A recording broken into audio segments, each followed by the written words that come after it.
The station's dim emergency lights flicker, casting an eerie glow over the maintenance tunnel. I'm Emma, the jaded engineer who's been stuck here since the war. The only thing that keeps me going is the sassy AI in my comms, Gertie. She's my partner in crime, my confidant, and sometimes, I swear she's the only reason I haven't lost my mind. I'm supposed to be fixing a leak in Sector 7A, but something's nagging at me. I stumble upon a hidden message scratched into the wall, the words barely legible. Follow the whispers. They'll lead you to freedom. It reads. Freedom. What a joke. There's no freedom here. There's only decay, despair, and the endless creak of metal on metal. Gertie, ever the cynic, chuckles in my ear. Emma, you've been working too hard. You're seeing things. But something about the message, the way it's tugging at my heart, won't let me ignore it. I know it's crazy, but I can't help but feel like there might be something out there, something more. I glance down the darkened corridor, hesitating. According to the message, the whispers will lead me to a forbidden zone, filled with rumors of strange energy fluctuations and mutated creatures. It's like something out of an old horror vid. The thought of venturing into the unknown terrifies me, but it's also the only spark of hope I've felt in months. I take a deep breath, steeling myself for what lies ahead, and step into the darkness. The further I go, the more the air grows thick with moisture and the scent of rich soil. The maintenance tunnel gives way to a lush, overgrown biodome gone wrong. Vines crawl up the walls, tendrils of plant life reaching for the flickering emergency lights, as if they're trying to reclaim the station for nature. It's beautiful and terrifying, all at once. And then I hear it. A faint whisper, beckoning me deeper into the heart of the forbidden zone. I hesitate, my heart racing, but something inside me pushes me forward. Maybe it's the whisper. Maybe it's the hope that I've found something more. Or maybe it's just the fact that I've survived this long, and I refuse to give up now. My hand trembles as I reach out, searching for the source of the whisper. And then, as if guided by an invisible hand, I find it, a hidden door, covered in vines and camouflaged from view. I can feel it calling to me, begging to be opened. For a moment I'm torn. Do I stay safe but stagnant on this decaying rock? Or do I risk it all, and step into the unknown? As I stand there, wrestling with my own fears and a past I'd rather forget, a sudden realization washes over me. I've never told Gertie about my secret talent. My hidden talent for telekinesis, something I've always kept hidden, even from myself. With a deep breath, I close my eyes, focusing all of my energy on the door. There's a click, and then it swings open, revealing a dimly lit chamber beyond. Well, Gertie drawls, her voice echoing through my comms. Looks like our girl's got a secret talent after all. There's a pause, and then she adds, You know, kid, sometimes all it takes is a little faith. I take a step forward, into the unknown, and with a shaky exhale I say, I think I'm gonna need it. The chamber is filled with strange, pulsating machinery, and energy readings off the charts. I can feel the hairs on the back of my neck stand on end. But there's something else too, something I can't quite put my finger on. A sense of possibility, of hope. It's like this place is alive, pulsing with potential. You know, kid, Gertie says, her voice filled with wonder. I've seen a lot of strange things in my time, but this is something else. There's a long pause, and then she adds, You think you can make it go any further? I close my eyes, focusing on the energy flowing through the machinery. It's like a living thing, a beating heart. I reach out, tentatively, and try to manipulate it. There's a hum, and then a flicker of light, and suddenly, the machinery begins to whir to life. I think I did it. My voice is shaking, but there's a newfound confidence in it too. That's my girl, Gertie says, her voice full of pride. You did it, Emma. You found your power. The energy continues to flow through me, strengthening with each passing moment. I feel lighter, freer, like I can finally breathe again. And as the Forbidden Zone reveals its secrets to me, I realize that maybe, just maybe, there's more to life than surviving on this dying rock. Maybe there's a future out there, one where I can finally be free. So, what do you think, kid? Gertie asks, her voice full of anticipation. You think you're ready to take on the world? I open my eyes, gazing around at the vast chamber before me. The machines pulsate with energy, and the air crackles with possibility. I think I am. I manage to say, my voice barely above a whisper. I think I'm ready. Good girl, Gertie says, and I can almost hear her grin. Now, let's see what else this little hideaway has in store for us. We huddled around the flickering console, the whispers a low hum in the background. The ancient schematics splayed across the screen revealed a network of energy tendrils emanating from the station's core, reaching out into the vast emptiness of space. These whispers, I murmured, tracing the lines with my finger. They seem to be following these energy pathways. They're almost alive, Gertie whirred thoughtfully. Intriguing. Could be some kind of communication network, a relic of the station's creators. Maybe a distress call or a beacon. I shook my head. There's no signal. No data stream. It's more like a feeling. An intuition. Emma's engineer background clashed with this newfound mystical element. But the whispers were undeniable, a constant presence nudging her forward. There's another possibility, chimed in Dr. Reyes, the station's resident astrophysicist, who had joined us after hearing about the whispers. Her eyes gleamed with a mix of curiosity and trepidation. What if the whispers aren't a message at all? What if they're ambient intelligence? The room fell silent. Ambient intelligence? An entire station humming with a collective consciousness? It's a theory, Dr. Reyes continued. Perhaps the station itself, after centuries of operation, has developed a rudimentary form of sentience. It's aware of its failing systems, its dwindling resources. The whispers could be its way of reaching out, seeking help. My breath caught. The station alive? It was a far-fetched notion, yet it resonated with the whisper's organic feel. Gertie, ever the pragmatist, scoffed. Sentient station? Sounds like something out of an old space opera document. Maybe, Dr. Reyes conceded with a smile. But consider this. The whispers only became audible after you touched the hidden message. Maybe the station was dormant, waiting for the right trigger, the right person. Her words sent shivers down my spine. Was I the trigger? The chosen one, as the message had implied? The weight of responsibility settled on my shoulders. Together, we explore the hidden chamber, uncovering one mysterious device after another. Each discovery brings with it a new rush of adrenaline and excitement, and I can feel myself growing stronger, more confident with each passing moment. And as we delve deeper into the heart of the Forbidden Zone, I can't help but wonder if maybe, just maybe, this is where my story truly begins. Emma, you feeling anything strange? Gertie asks, her voice tinged with curiosity. I close my eyes, focusing on the energy flowing through me. It feels almost like a living thing, a part of me.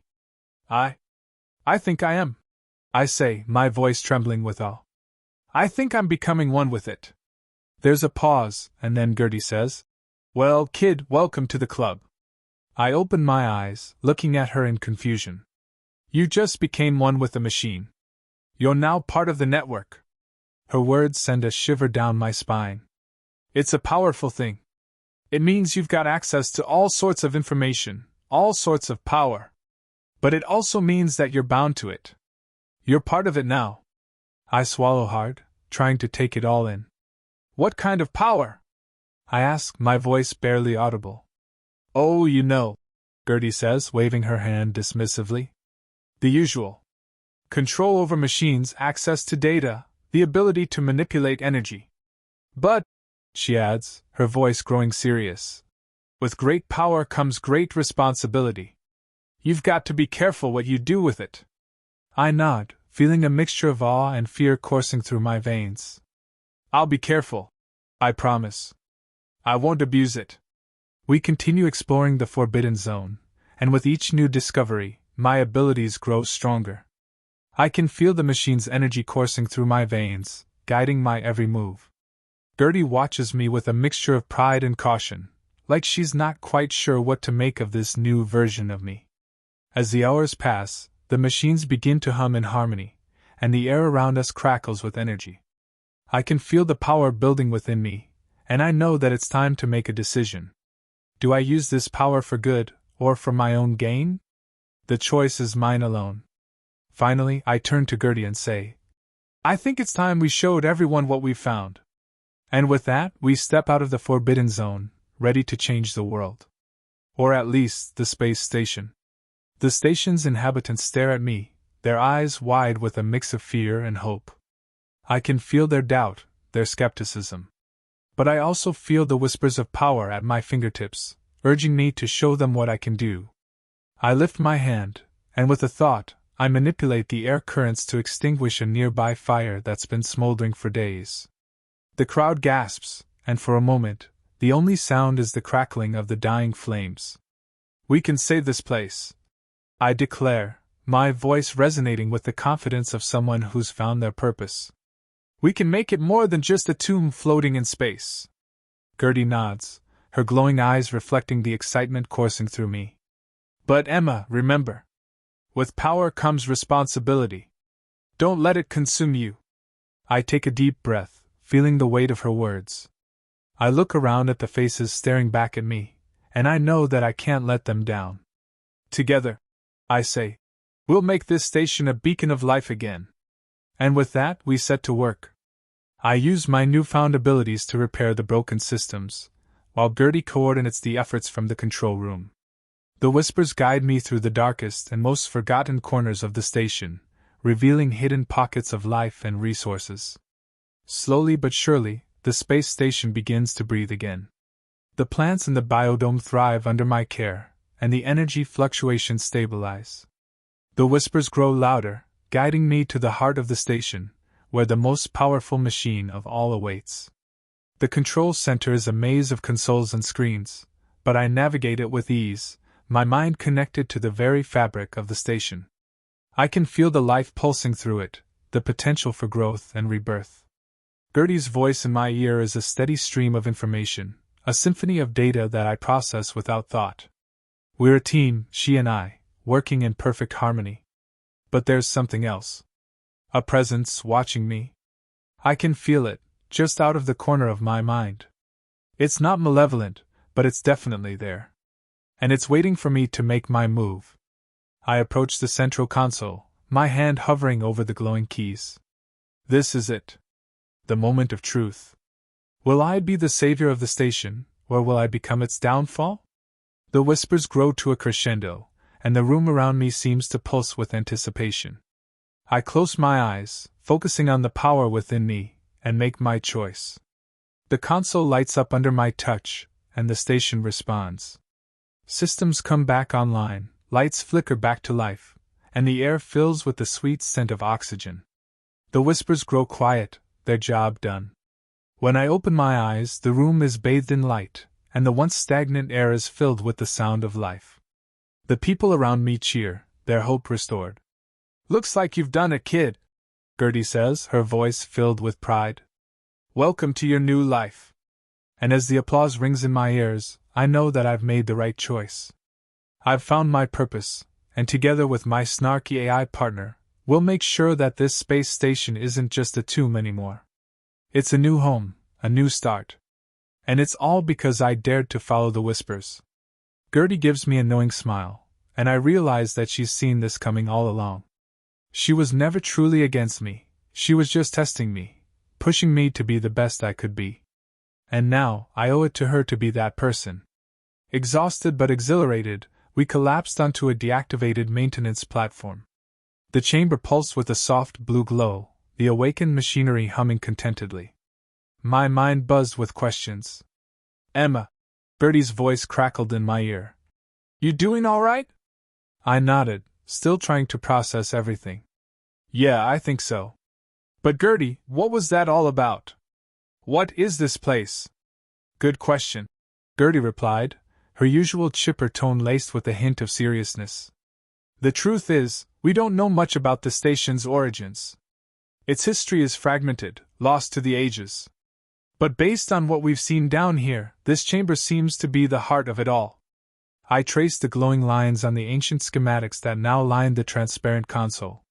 They depicted the station not as a mere research facility, but as a complex energy harvester, its tendrils reaching out into the vast expanse of space. An energy harvester? I echoed, confused. But why? What kind of energy? That's the million-dollar question, kid, Gertie said. The data's corrupted, but from what I can glean, this station was designed to tap into something big. Some kind of ambient energy field that permeates the cosmos. Emma's engineer mind whirred. But for what purpose? To power the station? To create weapons? Gertie shook her digital head. The power output seems far too vast for the station's needs. Weapons? Maybe, but there are no weapon systems on board. This feels different. Dr. Reyes, who had been studying the schematics with a furrowed brow, spoke up. Perhaps it wasn't about harvesting energy at all. Maybe it was about communication. We all turned to her, intrigued. Communication? I repeated. Think about it. Dr. Reyes continued. This vast energy field, if it exists, could be a kind of interstellar network. The station, with its powerful harvester, could be a transmitter, a beacon sending a message out into the cosmos. A message to whom?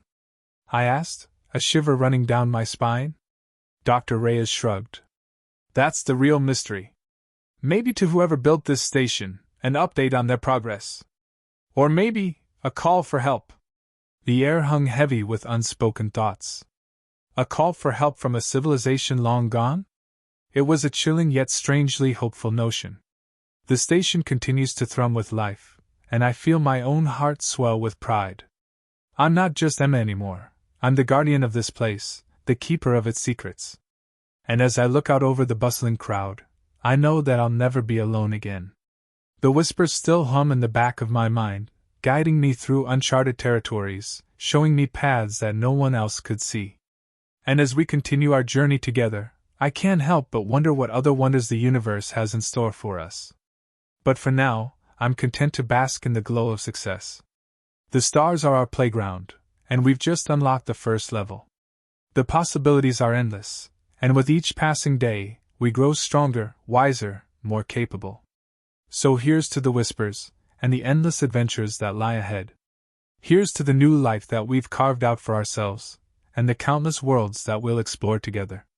The universe is a vast and mysterious place, but with my trusty AI by my side, I know that there's nothing we can't achieve. Gertie and I spend our days tinkering with the station's systems, pushing the boundaries of what we thought possible. We've become a legend among the crew, the duo that brought the station back from the brink. They look to us for guidance, for hope, and we give it to them in spades. But the whispers haven't disappeared. They're still there, nudging me, urging me to go further. To find the truth behind this power. And so, I delve deeper into the machinery, learning more about the ancient technology that fuels my abilities. I discover that it's not just a random gift, it's a legacy, a part of the station's original design.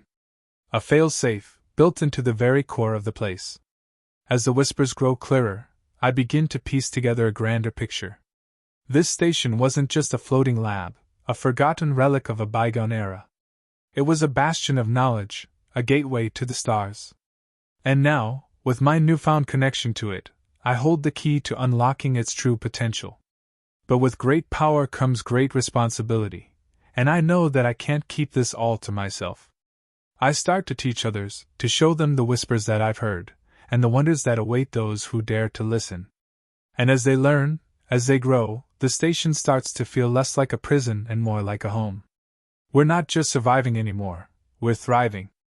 The gardens bloom under our care, and the corridors are once again filled with laughter. The whispers have brought us together, and together, we're rewriting the story of our existence. But there's one question that lingers, a whisper that won't be silenced. What's the point of saving this place, this station, if we can't save ourselves? If we can't find a way home? I look out over the crowd, searching for the face of someone who understands what I'm talking about, and I find it in Gertie's eyes. She nods, as if she's read my thoughts. The whispers have led us here, to this place of power and knowledge. And as we stand on the threshold of a new era, I can't help but feel that they're guiding us forward, urging us onward. We may never find our way back to Earth, but maybe that's not the point. Maybe we're meant to forge our own path, to create a new home here, in the vastness of space. And so, we continue our journey, with the station at our backs and the whispers in our ears. We learn from the station's ancient knowledge, we grow from the experiences we've shared, and we look forward to the adventures that lie ahead. The universe is our playground, and we're just getting started. Together, we unlock the secrets of the station, pushing the boundaries of what we thought possible. We explore the depths of the station, finding hidden chambers and lost artifacts. We learn how to harness the power of the whispers, using them to heal the wounded and feed the hungry. At long last, we're not just surviving, we're thriving. The station has become our sanctuary, our home. And as we continue to live and love and learn, I can't help but feel that the whispers are guiding us towards something greater. Something that will change not only our lives, but the fate of the universe itself. But for now, I content myself with the simple joys of life on the station. The sound of laughter echoing down the corridors, the scent of freshly grown food wafting through the airlocks. And as I look out over the crew, I see not just a group of survivors, but a family. A family united by the whispers and the power of the station, forging a new future together. Gertie, my dear friend and confidant, has taken on the role of the station's historian. She spends her days poring over ancient texts and data, piecing together the puzzle of the station's past. Her eyes gleam with excitement as she shares her discoveries with us, and I can't help but feel a sense of awe and admiration for her. The gardens, once nothing more than a desperate attempt to provide food for the crew, have become an expression of our creativity and resilience. Colorful flowers and lush vegetation spill over the walkways, providing a welcome respite from the sterility of the station's metal walls. The crew takes turns tending to the plants, their hands stained with dirt, and their hearts filled with pride. As for me, I continue to listen to the whispers, to explore the depths of the station and the vastness of space. I've discovered that the whispers are not limited to the station, but extend out to the stars as well. And as I learn more about the universe, I feel a growing sense of kinship with all that exists within it. We may never find our way home, but here, in this strange and wondrous place, we've found a new home. A place where we belong, where we can grow and thrive. A place where the whispers guide us, and the possibilities are endless. And so, I embrace this life on the station, this new existence among the stars. I look forward to each new day, each new discovery, each new adventure. Because in the end, no matter where we are or what we're doing, we are the station's chosen ones. We are the ones who have been given the gift of knowledge, the gift of life, and the gift of each other. And in this vast and empty universe, that's all we really need. Thank you for watching this video. I hope you enjoyed it. If you did, consider subscribing to stay updated with our latest stories, give us a like if you want to see more, and drop a comment below to let us know your thoughts.